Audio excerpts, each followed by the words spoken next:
저거를 좀 조금 더 확대해 주실래요? 예, 저기 보면 예, 그대로 놓으시면 돼요. 예. 저기 보면은 저게 갑제 28호의 1호증인데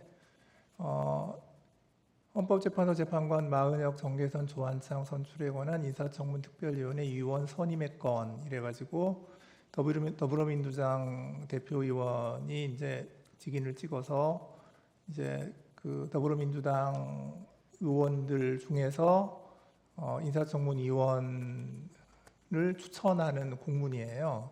저게 날짜가 아래쪽 좀 12월 보여주실래요? 11일자입니다. 12월 10일입니다.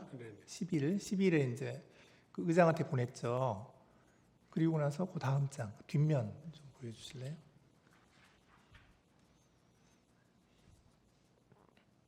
예, 이번에는 이제 위부터 좀 보여주세요. 국민의힘에서 보낸 대외 공문인데요. 거기에서도 역시 마은혁, 정계선, 조한창 이래서 인사청문 위원을 그 위원장도 추천했고 간사도 추천했고 위원도 추천을 했는데 요구한 날짜가 12월 11일. 12월 11일 그 다음 날이네요. 그래서 저기 보면 세 사람을 다 같이 국민의힘에서 기재를 하고 위원 선출의 공문까지 보냈는데 저거를 보면 그 당시에 그 국민의힘도 그 합의를 한 거 아닌가 하는 생각이 좀 들어요. 저 이제 오늘 제출한 서류여서 그래서 제가 좀 말씀을 드리는데 저거를 보면 세 사람 이름이 다 있는데 합의가 돼 있는 것처럼 보여서 네, 답변 드릴게요. 예, 뭐 의견이 있으면 좀 네, 말씀하시죠. 저희가 거기에 대해서는 준비 서면이라기보다는 2월 6일자 제출한 추경호 전 국민의힘 원내대표의 진술서, 그 다음에 권성동 원내대표의 진술서에 저 경우에 관해서 상세하게 진술되어 있습니다. 그래서 그 내용을 좀 참고해 주길 바라고요. 아마 다만 저 부분은 저희들 기존에 했던 답변서의 내용과 거의 일치합니다. 그래서 12월 7일에 추경호 전 원내대표가 사의를 표명하고 그 이후에 권성동 원내대표가 12월 12일에 선출이 됐는데 그 사이에 원내 행정국에서 행정적으로 이루어진 것 같고 그것이 물론 뭐 행정 직원이 마음대로 따라 생각하지 않습니다만 그 경위에 관해 가지고 2월 6일에 제출한 그 추경호 전 원내대표, 권성동 원내대표의 정인 진술서의 내용을 상세하게 재판부에서 살펴주시길 바랍니다. 예, 잠깐만요. 제가 한 가지 더 있는데 이 서류가 지금 여기 있구나.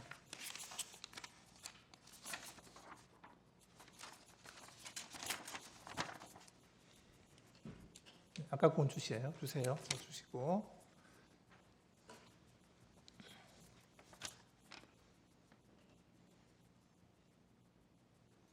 저기 이제 갑제 6-1호증인데 6호증의 1인데 저기 보면 민주당에서 저게 12월 6일자이죠. 12월 9일자로 지금 마은혁, 정계선 두 분을 이제 추천한다는 공문을 지금 국회의장에게 보냈고요. 그 다음으로 그 6호증의 2를 보시면 거기에는 이제 조한창 후보자를 그 국민의힘에서 추천한다라고 해서 그것도 역시 12월 9일자인데 그것을 국민의힘에서 제출하게 되는 경위에 대해서 조금 좀 추가로 그 말씀을 좀 해주시고요. 그 다음에 이게 지금 그 행정 절차에 따른 대외 공문 위에 보면 대외 공문이라고 되어 있거든요. 네, 대외 공문인데 저런 문서가 그 합의가 없는 상태에서 그게 제출될 수 있는 것인지 그러니까 저걸 제출한 구체적인 이유가 어떤 것인지 하는 거에 대해서 저희가 좀 궁금해서요. 네. 또 마찬가지 답변이 되겠습니까? 네네. 마찬가지로 그 부분에 대해서 상세한 것은 2월 6일에 제출한 추경호 전 원내대표, 그다음 권신동 대표의 정진수서에 보게 되면 저 경우가 상세하게 진술되어 있습니다. 간략하게만 요약만 말씀을 드린다면은 12월 7일까지 있었던 상황이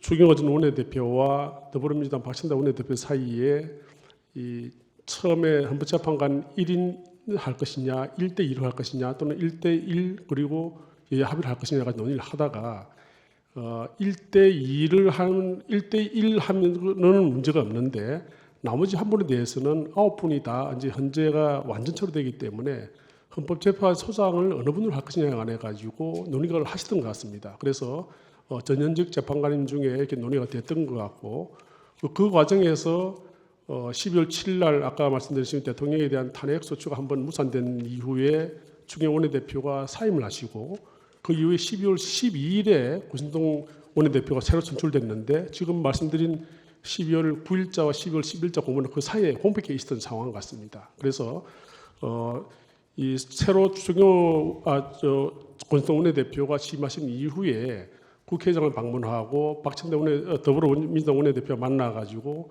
종전 원내대표와의 양당 합의를 확인하는 과정에서 야당에서 그러한 헌재 소송에 관한 논의는 없다, 그런 합의를 한 적이 없다고 부인하고 나옴으로써 국민의힘에서는 인사청문회에 동의할 수 없다.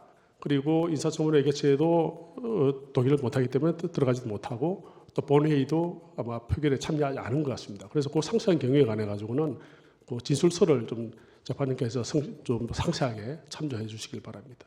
지금 여쭤보는 네. 그 핵심은 뭐냐면 네. 그러니까 지금 합의가 다 완전히 안 됐다는 것인데 왜 공문을 보냈느냐 이거죠. 저게 아까 제가 말씀드렸지만 그 내용 자체에 보게 되면 그 원내대표의 공백기 사이에 그와 같은 적어도 한 분과 한 분은 이견이 없던 것 같고 나머지 한 분은 적어도 헌법재판소장의 임명 동의에 관한 야당의 협조, 야당의 그 동의를 야당에서 합의를 했었는데 그 부분에 가지고 그렇게 됐으니까 이제 1대2로 이렇게 된 상황에서 공문을 보냈는데 야당에서 그 부분을 완전히 부인을 하고 나온 상황이고 또 실제로 12월 14일 날 대통령에 대한 탄핵소추가 의결됨으로써 대통령이 직무 정지가 된 상황입니다. 그래서 권한대행이 헌법재판소장을 임명할 수 있느냐에 대한 논란이 된 것 같습니다. 그래서 적어도 그 전 원내대표와 추경호 전 원내대표와 그 박찬대 더불어민주당 대표 사이의 그 논의 과정도 사실상 이행하기 어려울 뿐더러 더불어민주당 원내대표께서 그 부분에 대해서 부인하고 나와가지고 국민의힘에서는 그러면 이것은 한 분에 대해서는 적어도 합의가 안 된 것이다 이렇게 된 것 같습니다. 그래서 그러니까 합의가 안 됐으면 공문을 안 보냈었어야 되죠. 그것은 아마 실무적으로 아까 말씀드린 그 원내대표의 공백기 사이에 그 적어도 야당에서 그걸 또 동의를 해주는 전제로 보냈는데 지금 야당에서 그것을 부인하고 나와가지고 저희는 그 부분은 합의가 안 된 것이다 또는 합의가 무효화된 것이다 또는 야당이 그 조건을 위반한 것이다 이렇게 지금 주장하고 있는 것 같습니다. 네, 알겠습니다. 네, 이상입니다. 예, 이상으로 이 사건 변론을 종결하겠습니다.